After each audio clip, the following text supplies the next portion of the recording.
በዓመት 3 ቢሊዮን ዶላር ለስለላውና ጠላቶች ላይ ለሚወስደው እርምጃ ይበጀትለታል። በዓለማችን ቁጥር 2ቱ ታላቁ የስለላ ተቋም ነው። እስራኤልን ከፈጣሪ ቀጥሎ አይኖቹን ለደቂቃ ሳይከድን ይጠብቃል። 7000 ሰራተኞች አሉት።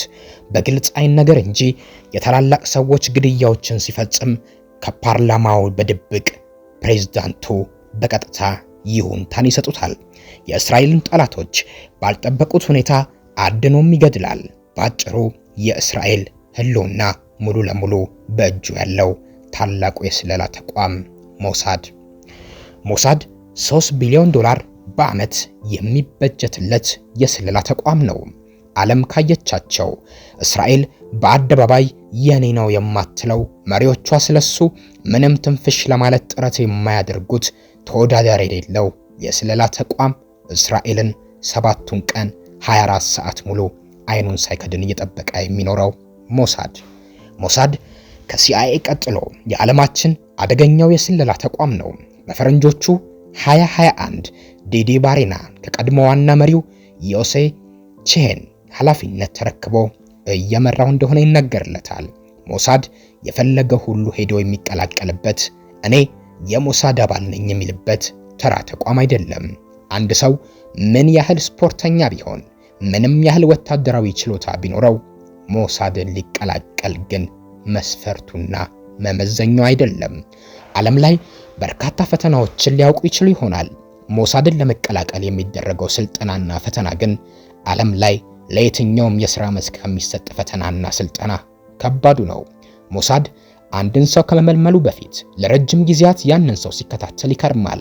ምን በላ፣ ምን ጠጣ፣ የት ሄደ፣ ከማንና ከስንት ሰው ጋር የወሲብ ግንኙነት ይፈጽማል፣ ደካማ ጎኑ ምንድን ነው፣ ለምን አይነት ነገሮችስ ተገዢ ነው። ይሄንና አንድ እሱ ብቻ ሊያቃቸው የሚችላቸውን ፍላጎቶቹን፣ ባህሪያቶቹን ሞሳድ እግር በእግር ተከታትሎ ይደርስባቸዋል። በመቀጠል ወደ ሰውየው መልእክት ይልካል። መልእክቱን ግን ሞሳድ ይፈልጋል የሚል አይደለም። በየትኛውም ምልመላ ሆነ ስልጠናና ግዳጅ ላይ ሞሳድ የሚለው ስም አይነሳም። አንድ ምልምል የሞሳድ ሰልጣኝ አልያም አባል ነኝ ብሎ ለገዛ እናቱና አባቱ እንዲሁም የትዳር አጋሩ ጭምር እንዲነገር አይፈቀድለትም። ሞሳድ ውስጥ መግባቱን ቢያውቁም እሱ ከሞሳድ አባሌ ነህ የሚል ይሁንታም አይሰጠውም። በመቀጠል ወደ ቃለ መጠይቅ ይሄዳል። የተለያዩ ጥያቄዎችን በተለያዩ ቀኖች ይሰጠዋል። ጥያቄዎቹን የሚያልፍ ከሆነ ቢያንስ ለ3 ዓመታት የሚቆይ ከፍተኛ ስልጠና ይሰጠዋል። ይህንን ካለፈ ሞሳድ ወደሱ ያካትተዋል። ካላለፈ ግን ወደ ቤቱ ይሰናበታል። ስልጠናው እስከሚያልቅ ሆነ ለዓመታት አነስተኛ ግዳጆች እየተሰጡት ይኖራል። ሞሳድን ተቀላቀለ ማለት በትላልቅ ግዳጆች ላይ ይሰማራል ማለት አይደለም። 10 ዓመት፣ 5 ዓመት፣ 20 ዓመትም ሊፈጅ ይችላል። አሁን ባለው የጋዛ ጦርነት እንኳን የእስራኤል ማዕከላዊ የስለላና የልዩ ስራዎች ተቋም ወይም ሞሳድ ወሳኝ ሚናን በድብቅ እየተጫወተ ይገኛል። በተለይ ጠቅላይ ሚኒስትር ቤንጃሚን ኔታንያሁ በጋዜጣዊ መግለጫቸው ላይ ከተናገሩት አንጻር ሞሳድ የሐማስ መሪዎች ባሉበት ቦታ እንዲያነጣጥር መመሪያ ተሰጥቶታል። ኢላማ በማድረግ የሐማስ መሪዎችን እያሳደደ እንዲገድልም ፈቃድ አግኝቷል።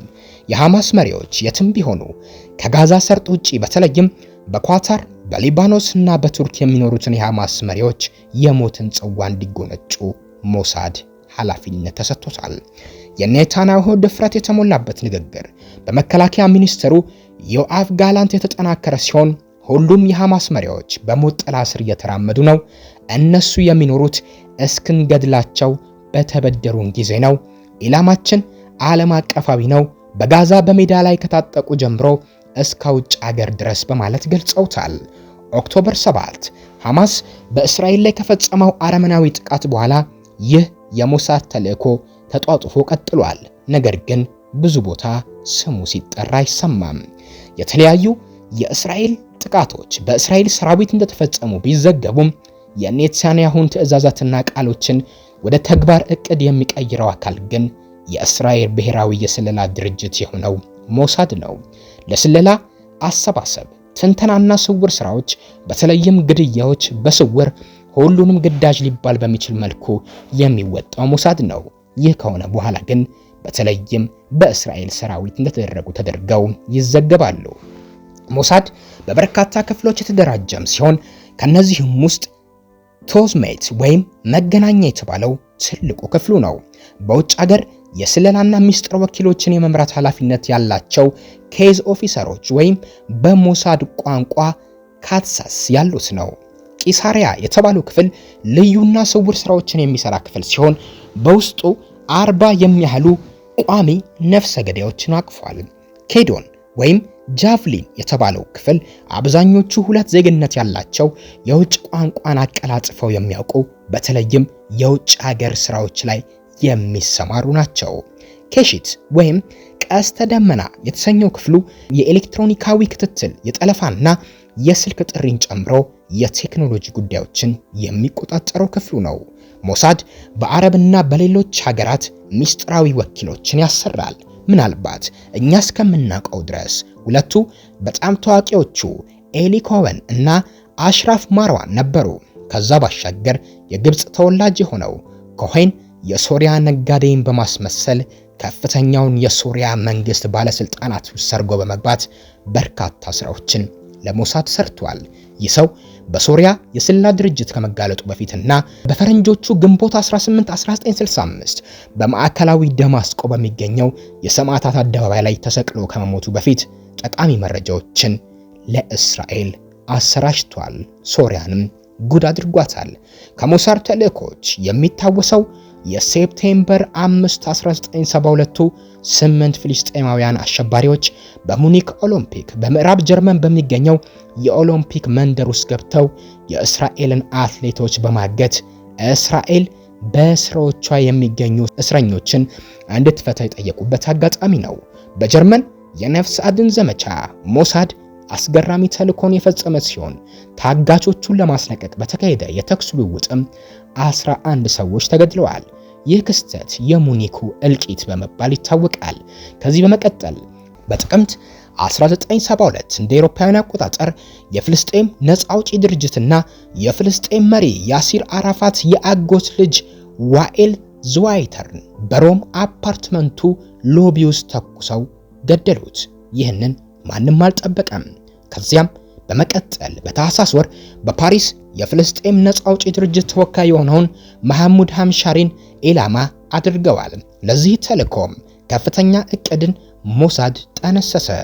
አንድ የሞሳድ አባል የጣሊያን ጋዜጠኛ መስሎ ከሐምሻሪ ጋር የስልክ ቃለ መጠይቅ ለማድረግ ቀጠሮ ተያዘ።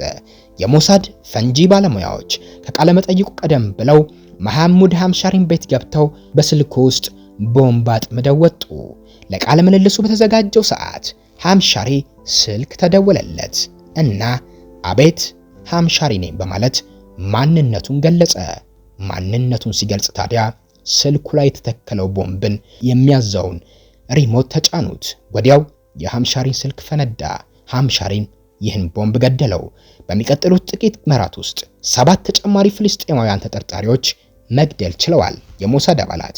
ከነዚህም ውስጥ 3ቱ በሞሳድ አይዲኤፍ በቤይሩት ሊባኖስ እምብርት ላይ በተደረገው ድፍረት የተሞላበት ተልእኮና ወረራ የተፈጸሙ ናቸው። የእስራኤሉ ሞሳድ እኔ ነኝ ሳይል በርካታ የእስራኤል ጠላቶችን ድምጥማጣቸውን አጥፍቷል። ከበርካታ ታዋቂ አሸባሪዎች ሞት ጀርባም እጁ አለበት። እስራኤልን 7ቱንም ቀን 24 ሰዓት ሁለቱንም አይኑን ገልጦ ከፈጣሪ በታች ይጠብቃታል። ይህ ሞሳድ የተሰኘው የእስራኤሉ ግዙፍ የስለላ ተቋም ይሁንታን የሚያገኘው ከጠቅላይ ሚኒስትሩ ብቻ ነው። ፓርላማው እንዲሁም ሌሎች የመንግስት ባለስልጣናት ሞሳድን ይወቁት እንጂ ምን እየሰራ እንደሆነ፣ ማንን እንደገደለ፣ ማንን ሊገድል እንደተዘጋጀ የሚያውቁት ነገር የለም። ጠቅላይ ሚኒስትሩ ሪፖርታቸውን ከሞሳድ ይቀበላሉ። እያንዳንዱን ተግባር ከሞሳድ ይከታተላሉ።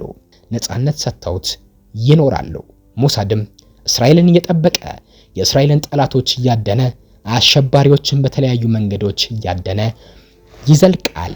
ሞሳድ ውስጥ የእስራኤል ዜግነት የሌላቸው ወይም የእስራኤል የዘር ግንድ የሌላቸው ሰዎች እንዲገቡ አይፈቀድም። ብዙዎቹ የሞሳድ አባላት እስራኤላዊ ሆነው ሌላ ዜግነት ይኖራቸዋል። ሴቶች፣ ወንዶች በሁለቱም ጾታ ከፍተኛ ግዳጅን ይወጣሉ በሞሳድ።